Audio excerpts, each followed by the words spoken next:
Hello, Mike Swanson of WallStreetWindow here. I just saw an empty Radio Shack, and one of the themes of this year that you've been hearing a lot about in the media is Amazon booming and online sales booming, and supposedly that's driving the physical bricks and mortar store out of business. But I think there's more going on in the retail sales world, more going on in the economy with ramifications for types of trading setups that we can actually do in the financial markets. And there's no better way to investigate these sort of trends than taking a look at a shopping mall. I'm in Statesville, North Carolina, and I'm going to show you a dead mall. I'm like the only one in here. It's 2 o'clock when I did this video. You can see these phone outlets are actually empty right there. But I saw like 2 customers and just a few people walking there, working here, and a security guard. I mean, you talk about a dead mall. But this mall was not like this when it was built in 1973. It was a huge attraction. Located on 2 main interstates, Highway 40, Interstate 77, and it drew businesses out of the downtown area of this city to locate here, including the 3 major anchor stores. There are 1,500 parking spots, and the business continued to do good in this mall.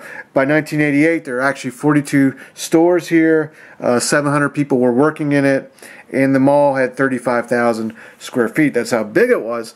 But what happened is not that Amazon smashed it. What happened was that other shopping centers were built in the area within 20-mile radius. And that just drew customers away, drew stores away. You can see the empty stores in here, storefronts. It's just kind of sad. But, you know, there's dozens of shopping centers, strip malls, even walk-around places all over this city. And the mall suffered.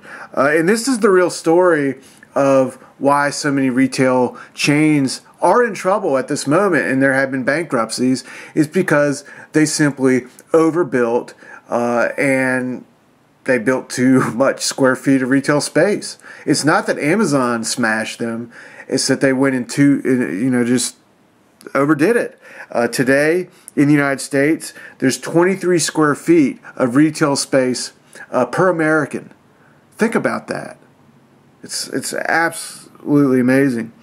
Below us, in terms of a country, is Canada with 16 square feet, then Australia with 11. If you go back to the 70s, we were back down to the 11 area back then, or actually below it. So that's how crazy things have. And I think we're just going to see a reduction in retail space per person, and any dip in the economy or slowdown, and that will accelerate. So a lot of these places are going to die out and close up. Now, what does it mean for investing, trading stocks? Well, the sad thing is, most people, when they see stocks decline, and the retail sector has been one of the worst performing sectors in the past year and a half, most people try to bottom guess. Even if they think or know that a company is about to go bankrupt, they'll still keep trying to bottom guess the stock, even if it's going to go to zero. And people do that in the options market, buying calls. And they're reckless gambles that almost never pay off, and these people aren't going to stop. Well, in a dead money situation like that, that gives us an opportunity to make money selling calls to people who want to bet on this. And there's things like that all over the stock market where there are troubled sectors and bad situations, even when the stock market is in a bull market and going, or even it's going sideways. It doesn't matter what the market trend is. There's ways to sell calls in situations where the stocks are bad anyway.